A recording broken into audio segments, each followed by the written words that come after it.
This video is sponsored by codingskill.net.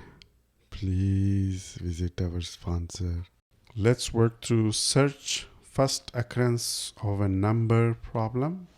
The input is A, which is an array of these elements, and the target is given as 1. We need to find out the index where this element occurs first. So the output would be 2 because 1 occurs in the index 2 in this array. So the input is this list. The output is 2. In the reduction step, we discard the first element in the array, and the result for this is 1, since 1 is in the second position in this smaller list. So what do we need to do in the combine step? We need to add 1 to get the final result.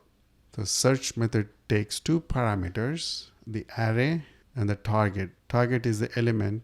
We will search for the first occurrence in the given array A. We will check if A is empty.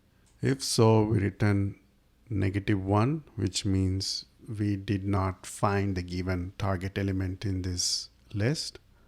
Otherwise, we will make a recursive call by discarding the first element in the given list and adding 1 to the output of the subproblem. Sign up for your free coding interview coaching call. Sign up for your free coaching call by going to codinginterview.coach.